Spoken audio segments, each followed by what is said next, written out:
খোসা ভর্তা, এটা এত বেশি মজা হয় খেতে যে অনায়াসে 2 প্লেট ভাত কিভাবে ফুরিয়ে যাবে বুঝতেই পারবেন না। তো এই তো দেখতেই পাচ্ছেন কত বেশি সুন্দর লাগছে দেখতে, আচার টাইপের।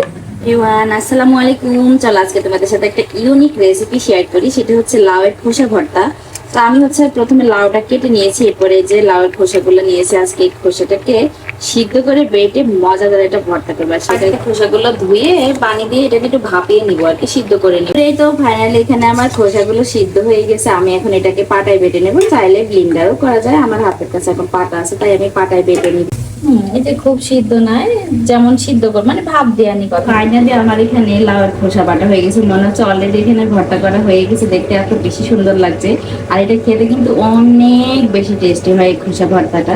তো আমি এখানে বেটে নিয়েছি, এরপরেই তো ফ্রাই প্যানে এখানে অনেকটা পরিমাণে তেল দিয়ে নিয়েছি ভর্তা করার জন্য। আর এখানে পরিমাণ মতো আদা, কাঁচামরিচ, রসুনের পরিমাণটা একটু বেশি নিয়েছি, ঝাল হলুদ সবকিছু একসাথে নিয়ে নিয়েছি। এটা এখন তেলের উপরে দিয়ে দেবো।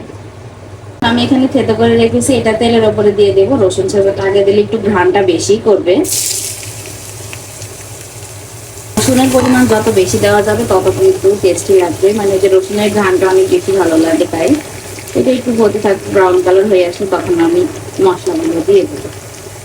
ব্রাউন কালার হয়ে গেলে আমি এখানে সমস্ত মশলাগুলো যে বাটিতে রেখেছিলাম সেগুলো সব দিয়ে দিয়েছি, শুধু জিরা ছাড়া। আমার কেমন জানি মনে হয় যে হচ্ছে ভর্তার মধ্যে জিরা দিলে একদমই ভালো লাগবে না, এই জন্য জিরাটা বাটার সাথে কিন্তু সমস্ত মশলাগুলো একসাথে বেটে তেলের উপরে দিয়ে দিলেও কিন্তু এটা অনেক বেশি টেস্টি লাগে।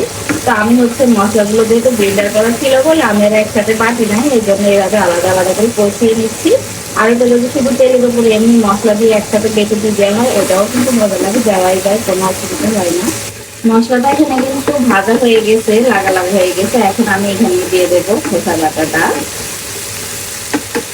একটু মশলাটার গন্ধটা যাওয়ার জন্য আর কি, জাস্ট কষানো। এখন একটু বেটে রাখে খোসাটা দিয়ে দেবো এখানে। কিছু করবো না, এটাকে একইভাবে অনবরত নাড়তে হবে, ওই যে আচারের মতো করে ফেলতে হবে। তোমরা কিন্তু বাসায় অবশ্যই লাউয়ের খোসা ভর্তাটা ট্রাই করতে পারো, অনেক বেশি মজা লাগে। একদিকে কিন্তু সবুজ রাখার জন্য শুধু কাঁচা ঝাল দিয়ে করা যায়, তো আমার হচ্ছে কেন জানি মনে হয় একটু লাল ঝাল না দিলে আমার ভালো লাগে না, কালারফুল হবে।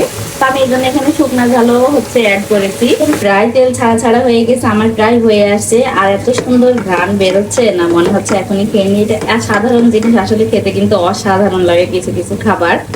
এইটাই হচ্ছে তার মধ্যে একটা। তাহলে আমার লাউয়ের খোসা ভর্তা করা কমপ্লিট হয়ে গেল। দেখতেই পাচ্ছ একদম আচারের মতো করে ফেলেছি, এটা খেতে অনেক বেশি টেস্টি। ফাইনালি আমার হয়ে গেল। দেখতেই পাচ্ছেন কত বেশি সুন্দর লাগছে দেখতে, আচার টাইপের। আপনারা কিন্তু এইভাবে করে চাইলে রান্না করে দেখতে পারেন কেমন লাগে। এই যে ফাইনাল লুক আমার রান্নার এটা।